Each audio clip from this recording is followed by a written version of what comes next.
Je vous salue dans le précieux nom de notre Seigneur Jésus. Dans ce nouveau numéro de la chronique Lève-toi et brille, je vais vous parler du renouvellement de l'intelligence. Parce que quand nous naissons de nouveau, la parole de Dieu nous dit que nous devons renouveler notre intelligence. Qu'est-ce que cela veut dire que de renouveler notre intelligence? Je voudrais commencer par vous dire que l'intelligence n'est pas une mauvaise chose. Parce que nous croyons souvent qu'être chrétien, c'est être crétin. Le chrétien n'est pas censé être un crétin. Le croyant n'est pas censé être un crétin. Le croyant doit être intelligent. Quand vous lisez la parole de Dieu, vous voyez que Dieu fait l'apologie de l'intelligence. La parole de Dieu, donc Dieu nous dit qu'il a fondé le monde sur la sagesse, c'est-à-dire la connaissance de la vérité.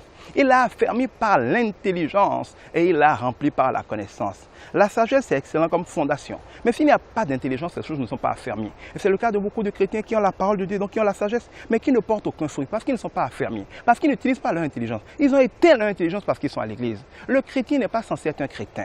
Dieu nous veut que nous soyons intelligents. Parce que l'intelligence, c'est la capacité à faire des liens logiques entre les choses. L'intelligence, c'est la capacité à observer les choses, à les comprendre, à observer les choses de manière fiable et fidèle. À pouvoir dire, telle chose étant comme cela, et telle autre chose étant comme cela, je peux faire tel lien entre les deux. Je peux déduire de cela telle chose, je peux induire de cela telle chose. C'est la capacité face à un problème à pouvoir voir rapidement quels sont les axiomes, quelles sont les lois, quels sont les principes qui sont connectés à ce problème pour savoir quoi faire afin de sortir de ce problème.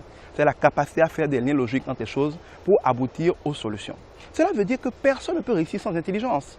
Et la force du monde, la force des païens qui ne connaissent pas Dieu, c'est qu'ils sont intelligents. Qu'est-ce que fait un scientifique? Il passe tout son temps à observer la nature, à observer la création. Il observe et comprend. Il finit par découvrir certaines des lois qui régissent la création. Ce n'est pas lui qui a créé le monde. Et c'est pour ça que la Voix nous dit, rien ne se crée, rien ne se perd, tout se transforme. Aucun scientifique ne crée rien, aucun scientifique ne perd rien. Au mieux, il transforme les choses, au mieux, il décrit les choses. Quand vous avez compris ça, vous comprenez le travail des scientifiques. Le scientifique observe la nature que Dieu a créée. Il comprend comment les choses de Dieu fonctionnent. Et une fois qu'il a compris les lois qui régissent les choses de Dieu, les liens de cause et effet qu'il y a dans la création que Dieu a faite, il vous dit, à partir de cette loi que j'ai compris, je peux maintenant faire ce que je veux. Je vais vous donner un exemple.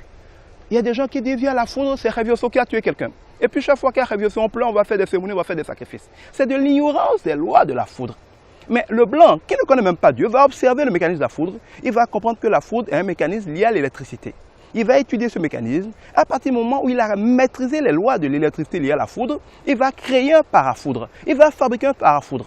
Et qui que tu sois, quand le blanc a mis un parafoudre sur ta maison, quel que soit le Revioso ou la décharge de foudre qui arrive, le parafoudre le conduit au sol, tu ne peux rien avoir. Il n'y a rien de magique là, il n'y a rien de sorcier là, sinon la sorcellerie des blancs qu'on appelle la science.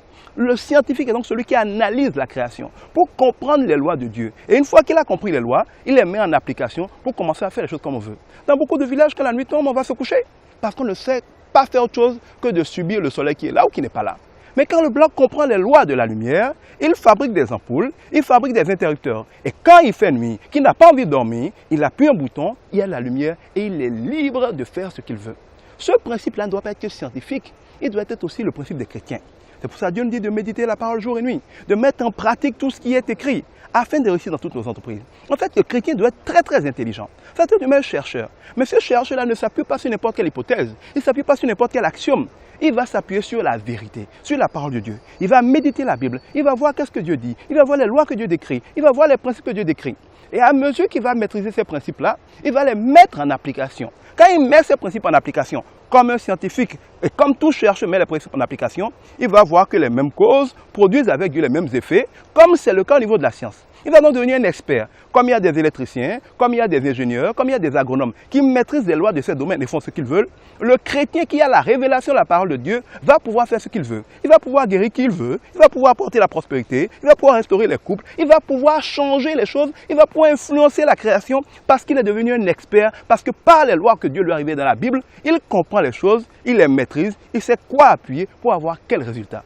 Donc le chrétien véritable n'est pas un crétin, c'est une personne dont l'intelligence est renouvelée. Et cette intelligence est d'autant plus puissante qu'elle est nourrie par le Saint-Esprit, l'esprit d'intelligence, l'esprit de sagesse, l'esprit de force, l'esprit de discernement. Et mieux, la plupart des gens du monde observent les choses. Comme les outils d'observation, les microscopes et consorts ne sont pas parfaits, ne sont pas toujours fiables, l'observation n'est pas toujours fiable. On prend parfois des réalités pour des vérités et on fait de la réflexion intelligente, mais non efficace parce qu'on est parti d'hypothèses qui sont fausses. Mais l'avantage du chrétien intelligent, c'est quoi? C'est qu'il ne part pas de n'importe quoi. Il s'appuie sur la vérité. Il est certain que ces hypothèses sont vraies. Et il est certain que les lois de Dieu ne peuvent pas se tromper. L'intelligent chrétien va donc, connaissant les lois de Dieu, en partant des vérités bibliques, en partant des actions bibliques, pouvoir faire les liens de cause à effet et pouvoir définir comment travailler. Quand il a un problème de couple, il va pouvoir savoir quels sont les principes et lois de Dieu qui doivent s'appliquer pour être heureux. S'il a un problème de prospérité, de chômage, de santé, il va savoir quels sont les principes et les lois de Dieu qui s'appliquent.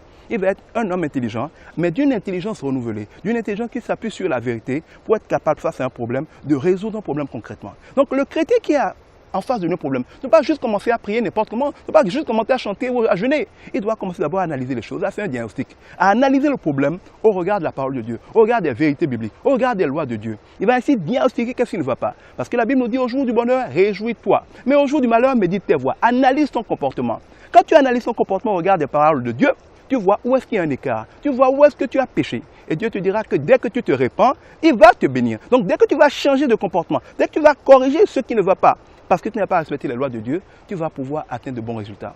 Renouvelle ton intelligence. Mon frère chrétien, ma soeur chrétienne, ne sois pas un crétin, mais sois quelqu'un à l'intelligence renouvelée qui va en s'appuyant sur la vérité être le sel et la lumière du monde. Que Dieu te bénisse.